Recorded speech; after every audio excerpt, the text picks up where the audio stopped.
एक बार की बात है। एक छोटे से गांव में एक लड़का रहता था जिसका नाम मोहन था। मोहन बहुत ही नटखट और जिज्ञासु था। एक दिन वह जंगल में खेलते खेलते बहुत दूर निकल गया। घूमते घूमते उसने एक बड़ा और सुंदर पेड़ देखा जो अन्य पेड़ों से अलग था। इस पेड़ की पत्तियां सोने की तरह चमक रही थीं और उसके तनों पर अजीब सी चमक थी।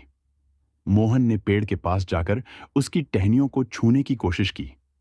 तभी पेड़ ने अचानक से बात करना शुरू कर दिया। हे छोटे लड़के, मैं एक जादुई पेड़ हूं। अगर तुम मेरे तनों पर किसी विशेष शब्द को सही ढंग से कहोगे तो मैं तुम्हें ढेर सारे खजाने से नवाज दूंगा। मोहन ने पूछा, कौन सा शब्द?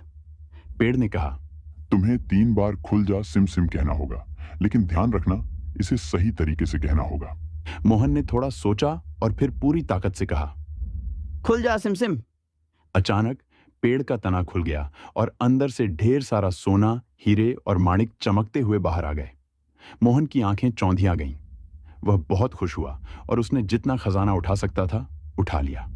पेड़ ने मोहन से कहा, अब याद रखना, इस खजाने का सही इस्तेमाल करना, लालच मत करना और जरूरतमंदों की मदद करना। मोहन ने पेड़ की बात मानी और गांव लौटकर अपने माता पिता को सारी बात बताई।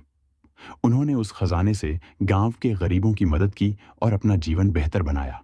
इस तरह मोहन और उसके परिवार ने जादुई पेड़ के आशीर्वाद से गांव में खुशहाली फैला दी। मोहन ने हमेशा उस पेड़ की सलाह को याद रखा और कभी लालच नहीं किया।